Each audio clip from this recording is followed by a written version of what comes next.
Fantastic. Well, welcome everybody to another installment of the RevGo AI podcast series, where we're diving into insightful and valuable conversations with B2B SaaS leaders. I'm your host again, AJ Hans, the founder at RevGo AI, where we help companies through automation and AI across lead generation, sales, customer relations, to help grow and scale organizations. But more importantly, I'm joined by the wonderful Noel. Noel, lovely to have you on the show today. Hi there, AJ. Very nice to be here. I'm excited to talk to you as well. Fantastic. No, thanks again for making the time. So maybe just to kick things off, it'd be great to get a little intro from yourself, who you are, your role, and the company you're representing for the audience members today. Yeah, happy to do it. So I'm Noel Wilson. I'm the CEO and founder of Intelligenic. At Intelligenic, we are building an AI-driven platform that will automate the software development lifecycle by creating guidance and context to enable organizations that are large scale, enterprise size, to be able to give them the context they need to produce high quality software the first time, which is a significant challenge that enterprise organizations face, and frankly, any organization faces.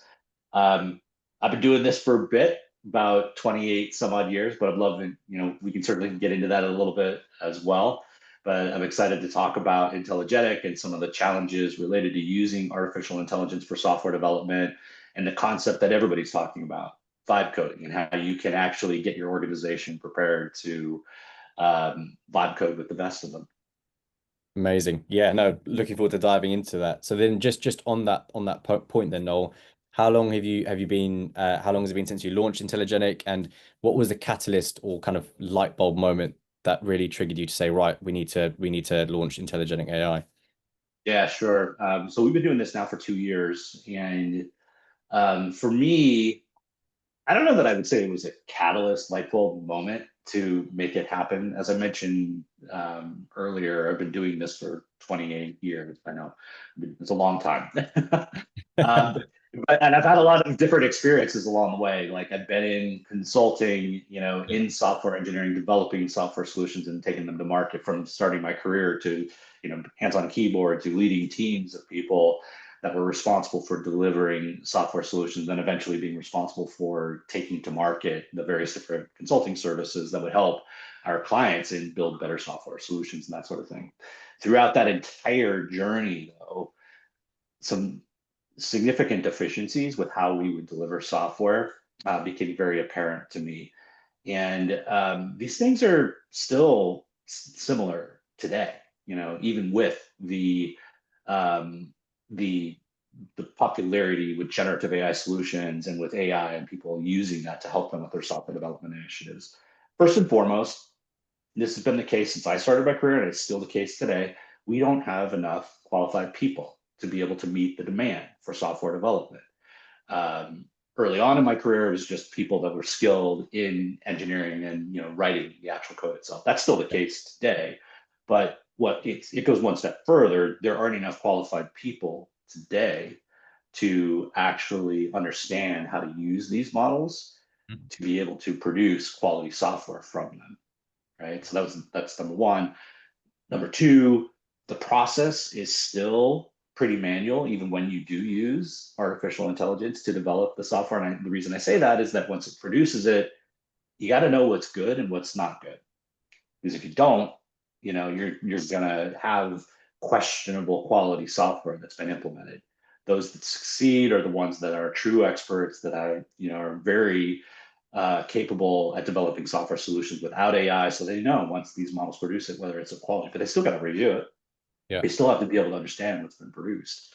And then it still takes some time, and it's as a result of all these things, it creates, a significant amount of cost and time associated with it, as well as the overall effort required for it. And so all of those things had become very apparent for me throughout my career, as well as even recently. And I recognized that I wanted to do something differently.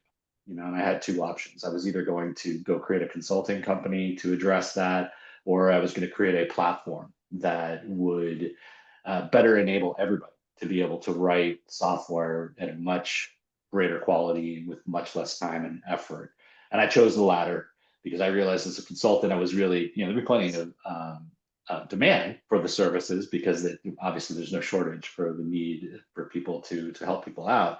But the platform was truly going to fix the issue. And that's what got us started on the journey to form Intelligenic and to create our platform that automates all aspects of software development and really right now focuses on enabling all organizations to be able to vibe code because we're providing the necessary guidance and the context that artificial intelligence agents absolutely require to be able to produce quality code in as few iterations as possible. Yeah, fascinating. Yeah, it's a obviously constant talking point, but being able to deliver on the AI is almost a separate beast, and I think we're seeing certain companies thrive with that, but also certain companies struggle with that in terms of embedding it within the organization. So that's really fascinating. I mean, you touched on your journey there a little bit. How is that journey been the 2 years? Where are you kind of now at that journey? Sort of what's the size of your kind of organization and where I guess are you looking to go from here in the next 6 to 12 months? Yeah, absolutely. It's a very exciting time for us. So the product's in market. We are gradually sharing the product with the individuals that are on our waiting list. We have nearly 1,000 people that have signed up and are just clamoring to try the product. So, Wow. but we're being very prudent about how we offer it to those people, and that we want to make sure that we're incrementally making it available so that we can still take some real world feedback from actual customers and users of the platform, incorporate that into what we actually make it commercially ready. Our plans for commercial launch are to make that available this month in October. And then when we do, we'll make it available to everybody on that waiting list and then beyond, and continue to reach out to people that are involved in the software development process. According to our research, there's well over 30 million people worldwide that are involved in some fashion in software development. So we've got a great opportunity to offer this platform to them to make their workflows and everything that they work on that much more efficient for them, take less time, cost less to be able to produce quality software. Um, to the journey's been interesting. It's like I said, it's been about 2 years, and so Yeah. we've taken a lot of different steps to make sure that we're heading in the right direction. Before I even started writing any software, it was very important for me to do a significant amount of research to confirm that what we were intending to build would actually meet the needs and be of value. Mm, Often I talk to a lot of founders where they're just like, "Oh, let's go write code, and then we'll throw it out there and we'll try to make that work." It's almost like the field of dreams analogy. If you build it, they will come. yeah. It doesn't often work that way in business. Often if you do that, it gives you a concrete real world example that you can share with people, but it may be completely, out of bounds for what they were completely looking for, right? I took a slightly different approach and interviewed hundreds of people to get feedback from them on what we were intending to do. And then Mm, once I got that feedback, I started to develop working prototypes that I could share, not a fully functioning solution, but then at least it gave them that concrete example of what the solution might be, and shared that with a smaller subset of that group so we can get more interpersonal interaction to validate, what we had heard from some of the initial interviews that we had done and research that we had done, and then share, our thinking on what that platform might look like. And that gave us even more information about what we should build when going forward. And the combination of all of that research that we did led us to begin, making significant investments in developing our platform to get it to the point where it is today. But I encourage all founders and entrepreneurs, especially if you're developing software, or frankly, any product, is to talk to your potential market, get out yeah. there and confirm that the idea that you have absolutely has some value beyond just yourself, because we all come up with great ideas. you Yeah. know that great idea may not be a great idea to someone else. Go validate that and confirm that Exactly. that it actually is something that someone else might be interested in. I was talking to another fellow founder and entrepreneur, and he, a brilliant guy, amazing, and he was working on his product and everything. He just got it started, and I could tell that he was a little bit on the shy side, And the first thing I asked her was like, have you talked to anybody about this? Have you shared Yeah. your ideas? He's like, no, I've just been writing code and everything. I'm like, that's great. Definitely keep doing that. But you got to go talk to people. You got to go validate it. Yeah. And his wife was on the complete opposite spectrum of being an introvert versus extrovert. She was going to some networking event that night. I was like, you need to go with your wife tonight to that networking event, and your goal is to talk to one person about Yeah. what it is that you're working on, and just start to get that validation. Yeah. It's hard. It's hard to do. Because like a lot of people, just uncomfortable with that, right? Yeah. And frankly, we're uncomfortable with a lot of different things. This is what I tell my team and myself consistently. If you are uncomfortable, that means that you are pushing yourself and you're trying to Yeah. do things that are beyond what you might think that you're capable of and everything. Get out there and do that. And this is one Yeah. of the things that are so important. It's like validate. Is that's how you get closer and closer to product market fit, is by talking to more customers, sharing your product with more customers. And so we've gone through that journey during this entire time, culminating with where we are now. And we're so close to having this product, achieve, the goal of product market fit. But it's because not only are we developing it, but we've been sharing what we've been developing with this group of individuals that has expressed interest, has indicated that yes, there's value there, and they're giving us real world feedback that we can act on pretty rapidly and then incorporate that into what we actually make commercially available. Yeah, it sounds so simple, doesn't it, in the sense of just go and speak to people, but it's such an integral component into understanding, is this going to align? Is it going to fit? Because it's a human on the other end who's going to be adopting the tool or kind of partnering with you in some shape or form. So yeah, I think it's an important element, that human interaction. That's one thing I've noticed with the founders we've been interviewing is the constant theme is it still keep that component of human to human interaction and connection embedded in the whole journey through AI and tech, because you know people will liaise with people to get things done, and I think that's still an important component. And it's interesting that that's something that you're kind of same on the same wavelength with. So like, good to hear from that 100%. perspective. Yeah, I mean, because at the end of the day, we're not building these things in a vacuum. We're building these things so that Yeah, people will use it, right? And then ultimately that they'll pay to use it because you're trying to build a business around those of course. things. Yeah, Otherwise, it's just a pet project, and yeah, that's fine. yeah, There's plenty of those instances out there. It's like, oh, I built this because it's exactly what I need, right? yeah, But if you're trying to create an actual business and you want it to benefit others, you absolutely have to share it with those people and get their feedback and then act on it, because yeah, it's very rare that you're going to build the right product the first time. of course. And Yeah, find yeah, product market fit immediately. It yeah. is an iterative process. You're going to constantly get that feedback. And the other thing that's interesting about product market fit, oftentimes people think of it as like this end goal. I think of it as it's a step in the journey, and the product market fit Mm, evolves over time and changes over time. So what might be product market fit at this moment may not be product market fit in 1 month from now or 2 months from now, because things are always changing and yeah, evolving, and the needs of your customers are always changing and evolving. So it's not like you just do all that upfront research and analysis and talk to people, get your product, and then off you go, and you never talk to them again. It's yeah, a constant thing. So you need to implement a feedback loop as you go, and those are yeah, some of the things that we're already planning to do as we get ready for the official commercial launch of our product, so that we can continue to get feedback from our customers and our users and make our product that much better and make yeah. sure that it's meeting their needs in the future. Yeah, it's a constant journey, right? Like you said. So, just on that point, then on product market fit. So you've obviously done a lot of research and kind of due diligence into kind of establishing that, which is amazing. Have you then come to a kind of a ideal customer profile? Have you kind of established that? And then number two, how are you looking to kind of acquire those customers? What's the kind of thinking around that? Yeah, sure. Let me start by the vision um, for our ideal customer profile. Yeah. Long term, I really believe that this platform will meet the needs of any kind of organization in any industry and of any size. Now, that journey to get to that vision, that is a long journey to accomplish, especially for a small scale startup like mine. My team is, I got a team of 6 people that are dedicated on working this.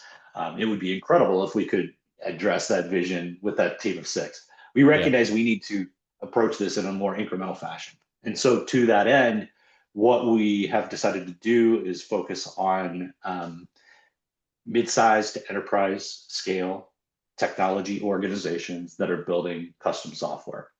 Yeah. That's how I would define our initial ideal customer profile.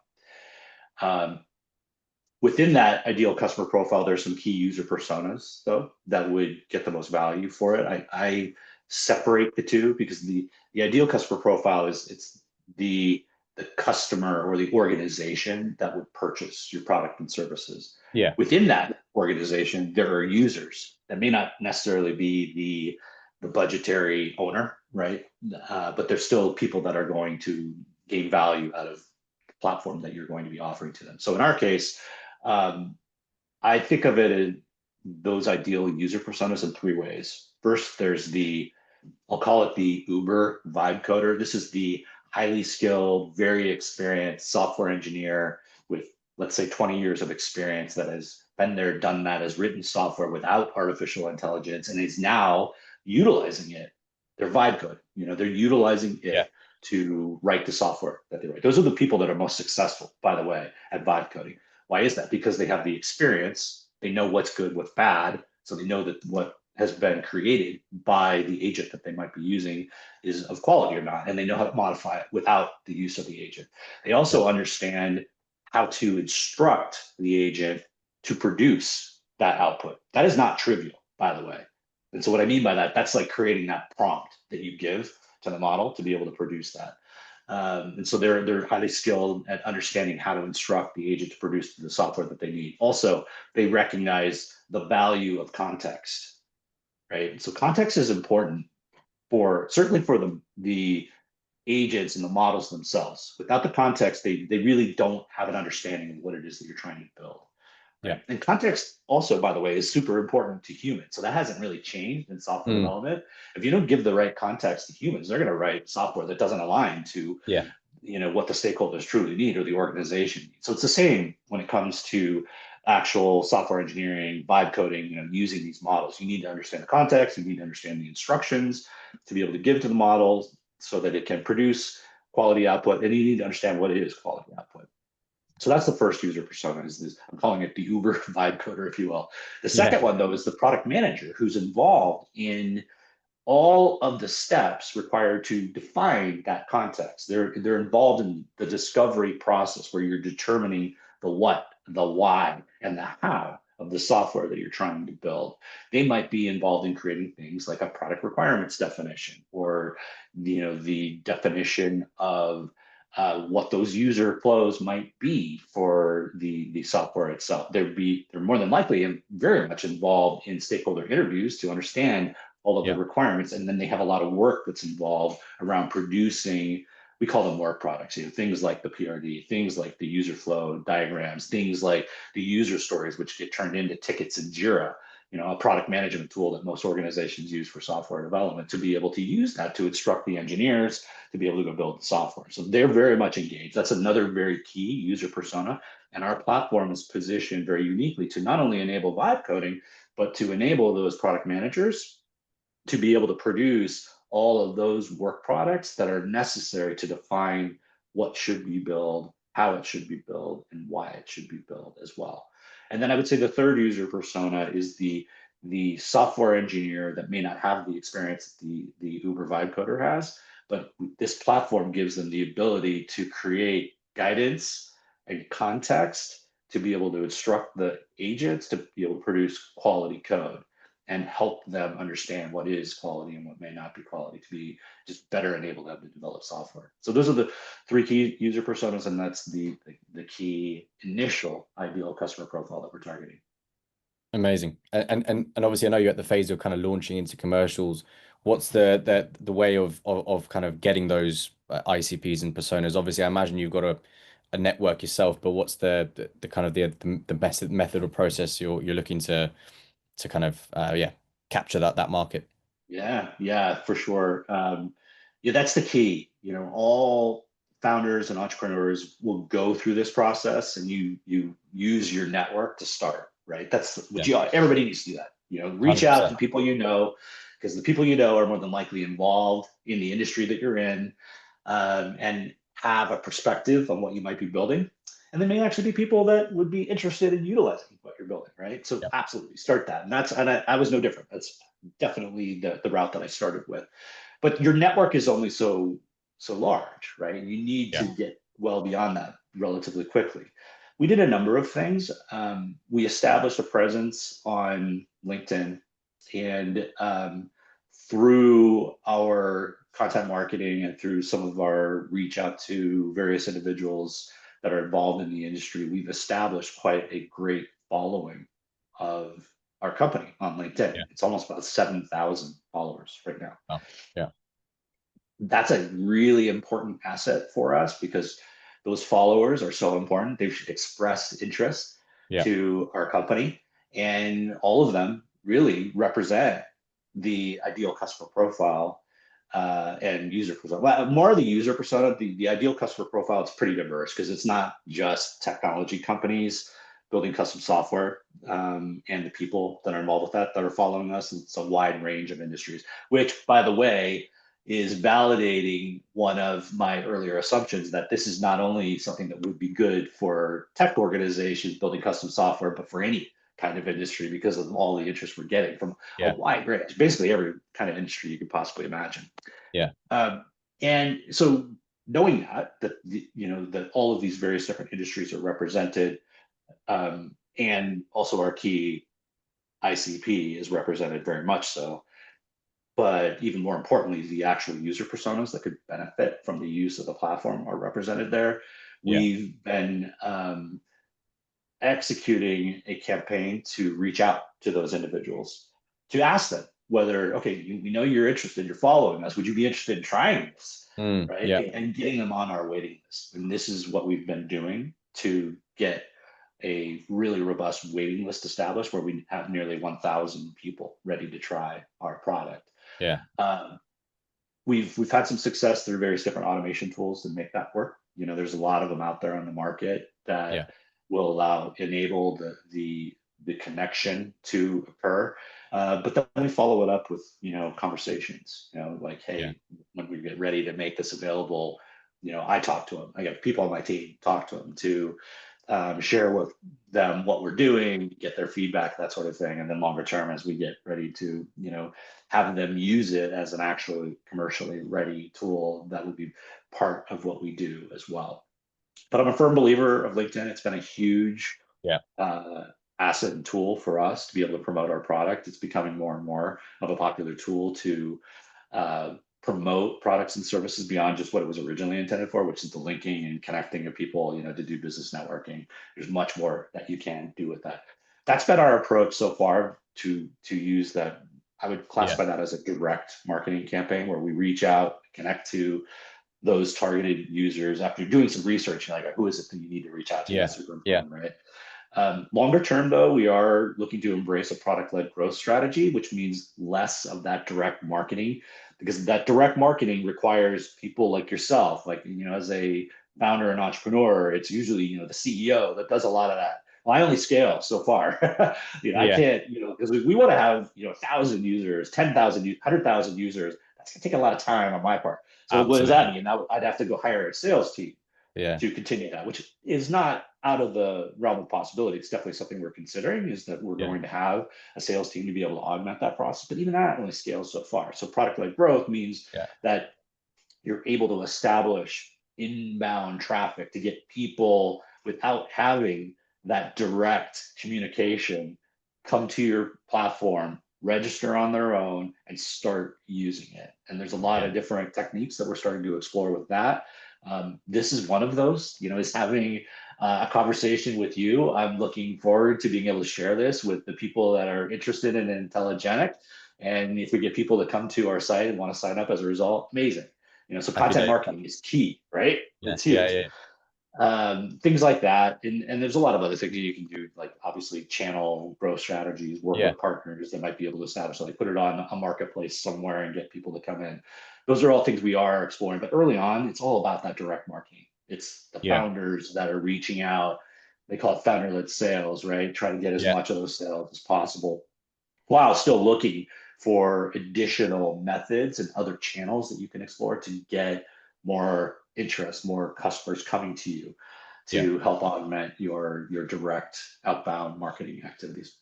Yeah, no, it's fascinating. And I think it's case in point that you've got organic kind of traction from your LinkedIn following. And I think that's a huge starting point to kind of build on and yeah, and kind of grow from. So no, that sounds really exciting. And again, yourself, you're very personable and kind of come across really well. So that obviously helps when you have kind of conversations with prospective people. So that's amazing. I guess from a founder perspective and kind of any members of the audience listening who might be founders already or aspiring founders, what are some of the challenges you're kind of experiencing at the moment and perhaps maybe some challenges that you didn't expect to kind of come across, or what's that kind of journey been like from your perspective? Well, I would say there's always challenges. Yeah. As a founder, Yeah. it Ongoing. is it's ongoing. It's daily, right? It's like it's this process of one challenge, encountering it, recognizing it, and then figuring out how you overcome it. So there's never going to be a shortage of that. Yeah. Um, what are some of the greatest challenges? I think the greatest challenge is just overcoming not having enough time or resources to be able to Yeah. maintain the pace required to build a product and take it to market. We talked a little bit about the comparison of what's happening now around artificial intelligence in the comparison to the way some other events that have occurred throughout history. This to me is a lot like what happened during the dot-com boom in the early 2000s or late 90s. Yeah. It was incredible, like the type of technology that was being introduced and the applications of the internet and how you could, take your product to market and the types of products that you'd be able to take to market.